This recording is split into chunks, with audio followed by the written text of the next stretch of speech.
Good morning, ladies and gentlemen, and welcome to the show on this Thursday the 2nd of November, 2023. Thank you for tuning in. I'm glad to have you guys here. The Israeli Defense Forces battalion commander was killed as Hamas steps up ambush actions in Gaza. Now, I'll tell you what I seen. I watched the film. I don't know how they probably got a hold of the film, but it was one of these Gaza guys, Hamas guys, and he was inside some sort of a tunnel, and he was crawling on his belly, and he had one of these things that these over-the-shoulder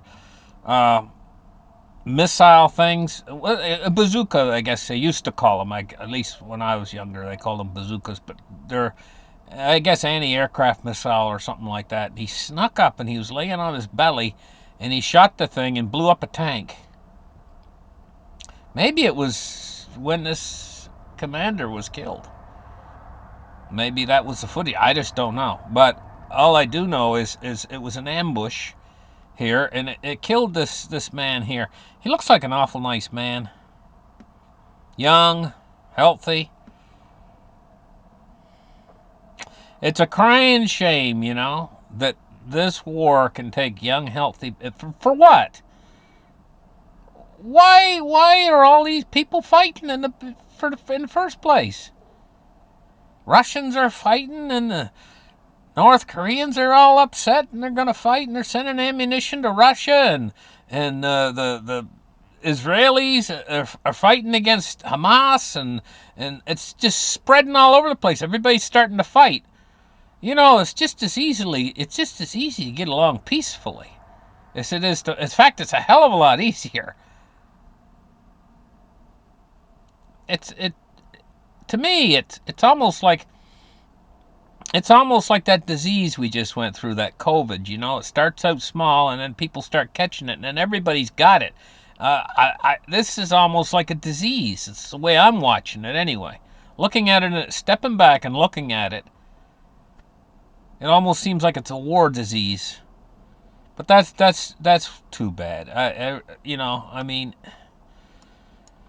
Now Von Greyers, you've probably all seen videos with him in them. He's saying here that we are on an inevitable road to perdition for the world's economy and for the financial system, ending in a potential global conflict of uncontrollable proportions. And he puts a picture here of what the world's going to look like, or at least what the cities will probably look like if we have a global war. And by gosh, it sure is looking like it. Just take a close look at that just for a minute. If you live in the city, that's what your city might end up looking like. That would be pretty much, in my mind, an accurate picture of what a burned out city would look like after. And that's what war can do. We got to move away from this path we're on right now.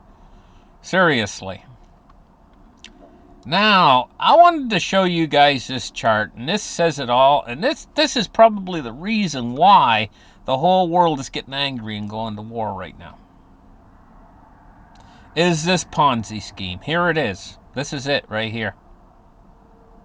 This is the United States government, their receipts, their outlays, their surplus and deficits, going all the way back to the year 1901, and it ends down here in the year 2019. This chart ended. Okay, but we're just going to take a look at it for a minute here and examine it. And this is not the, when it says 588 here, back in 1901 as receipts for the United States, that's $588 million. So each unit on here is $1 million. Okay, so 588 was their receipts to run the entire United States in 1901, and it didn't change much. 1902 was a little bit less, 562. 1903 was 562. There they had a year where they only used $541 million in 1904. But you know, as you move up, you know, you start to see the instatement of the Fed with their global Ponzi scheme. And here's the year, around 1913, 1914. That's when they started, but they didn't do much those first few years. They started their Ponzi scheme, and it never really started to go up much. It's just the beginning of their Ponzi scheme. But then you see in 1917 was the first big jump from 761 million to over a billion, 1.1 billion. And then the very next year, 1918, it went to 3.6 billion, and then right up to 5.1 billion, and then 6.6 billion by 1920. You know? So what you see here is, if you look at this second line here, where I was reading from, look at how it keeps going up and up and up with the Ponzi scheme. Look, look, look, look, look. See how the numbers keep getting bigger and bigger and bigger and bigger and bigger. It's amazing, and there's no end to it. They just keep growing and growing and growing and growing and growing. If you guys didn't know that this is a Ponzi scheme, you just have to look at this chart. Now, when you see all this growth in the numbers, this is a classic example of an exponential function. It's not only a Ponzi scheme, it's running on an exponential function. And what the Fed's doing right now is not going to stop this exponential function that's been occurring for over 100 years. This is going to continue. And what does this lead to in the end? This exponential function that's absolutely unstoppable. It leads to the dollar being worth zero. It leads to world wars being fought over what's left of the commodities and the valueless currency, and it leads to the disruption of the entire world with a Ponzi scheme. When it comes to an end, it's a horrible thing. I learned that with just a little kid. You know, they had this Ponzi scheme running with earthworms, and I think I've told you guys about this before. Maybe I won't go through a whole story again. I haven't got enough time here. But I was just a little kid, and I learned about Ponzi schemes. I didn't know about them. But when they blow up, they finally hit a point where they go parabolic, because all Ponzi schemes work off of exponential function. And they finally reach a point where they go parabolic, and then everybody gets hurt. And the people who started the Ponzi scheme, they get it the heck out of town, is what they do. Because the jig's up, they get caught. Then at that point, when it finally bursts, and then they'll be held accountable. But the problem is, this is over 100-year-long Ponzi scheme, and all the people who started it are dead. You know, so how do you go after them? You know, I mean, the people, like, this is what always happens. Ponzi schemes are not new to this world. Anyway, let's move on. Let's take a look. Biden has called for a humanitarian pause in the Israel-Hamas war. Myself, I think that's a great idea. Make the pause permanent. You know, just go ahead and keep it on pause. Why turn it back on again? If you can get it stopped, why turn it back on? What would be the point in starting it again?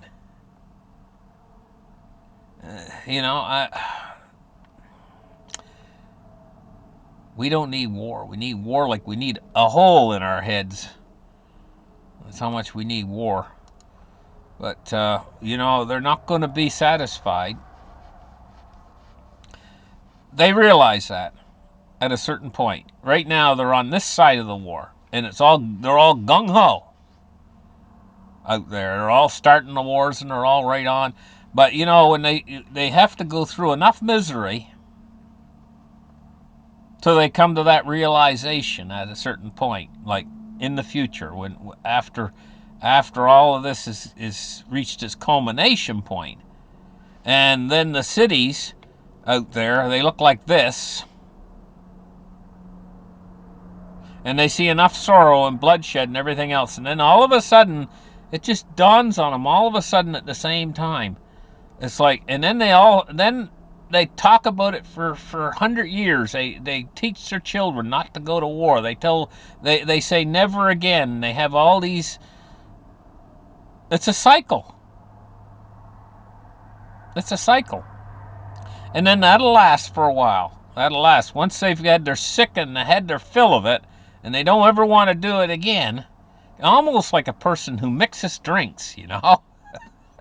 They mix a whole bunch of drinks together that night, and they're having a great time at the party and whatever. They go home and they wake up the next morning, and man, are they sick. Sick. Green. They're green. They're so sick. Vomiting from... And by the time they start to get over it, about 4 o'clock that night, I'm never going to drink again.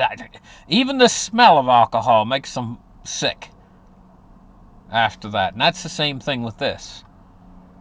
This will make them sick to their... But what happens is those people get old, those people who know what it's like, they get old after a while. The cities get rebuilt, new kids are born, and they don't have that knowledge of how bad this really is. And so they go into it gung-ho again. Yeah, let's go get them. They're the enemy. Arr! You know, and until they experience this and they live through it, then the survivors, and they don't want nothing to do with it for all the rest of their life. Because this is a bitter pill. You don't want nothing to do with it to begin with would be better. So getting into the thing, here we're taking a look, you know, silver's $22.70. And we're seeing it's down 23 cents. It's all manipulation. Taking a look at gold today. Gold 1980, and it's down $1.70. Taking a look at cryptocurrency. Crypto's holding its own right now. Bitcoin's been holding its own. 34,698. Ethereum's at 1805. And XRP's at 60.59 cents. XRP's been doing a little bit better than the others as of lately. Dow Jones Industrial Average. Now this market just seems to me to be melting up right now. We're going through a melt up, and this might continue for the next little while. 364 points to the upside at 33,638. But you know what happens after a melt up? It gets leveraged, it gets too big for its britches. You know, it gets leveraged up a bit higher than it should be. I'll tell you what, I do not think we're going to set a new high past this point right here. I do not think we're going to set a new high, but we could get up a bit higher than we are right now before she starts to drop off. Like I said in my show yesterday, this market's whistling past the graveyard right now. It's on borrowed time because the world's getting ready to go to war. And talk about expenditures. Talk about bringing on the final conclusion of this Ponzi scheme, and talk about the amount of debt that this is going to create. Well, for crying out loud, if you go back and you take a look at this chart, where was it, the chart? Oh, right here. If you take a look at this chart, if you went back to, say, what year would it be? See, they've just spent $100 billion on this war. So $100 billion would be right here, around 1963. That was the entire expenditure for the entire United States for everything. $106 billion back in 1963. That's what they're spending on this war over there. You know, and look at what our expenditures are now. I mean, they're up into the trillions. See, we crossed that Rubicon, you know, of billions, and we've moved into the trillions now spending. Where's it end? Well, it ends in a lot of tears. That's where it ends. Taking a look at the oil, 81.51. It's up $1.07. Still awful cheap.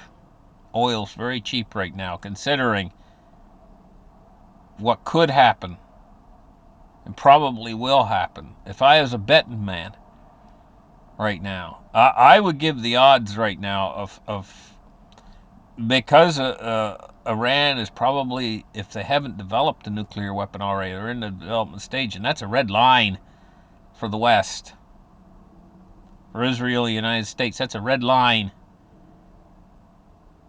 They do not plan on allowing Iran to have nuclear weapons.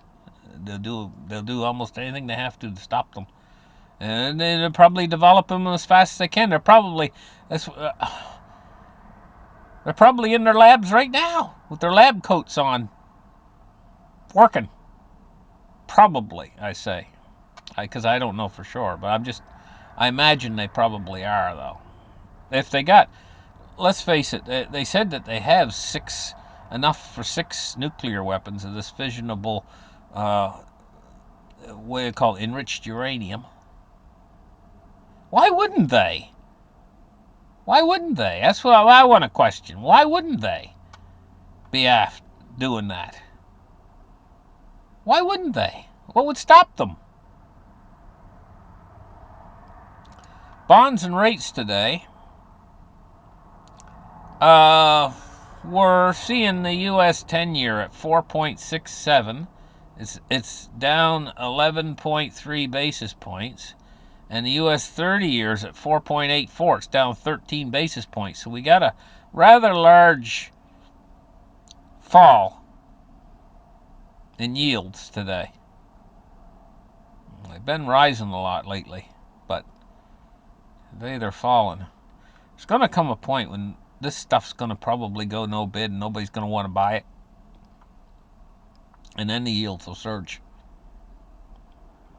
The only buyer will be the Fed in the end, when people realize what's going on. The U.S. dollar index today at 106.25, and it's going along sideways, more or less. Maybe dropping just slightly from the start of the day. Thank you guys for listening to my show. Like and subscribe, and we'll catch you guys in the next episode. Have a great afternoon, guys. Bye-bye.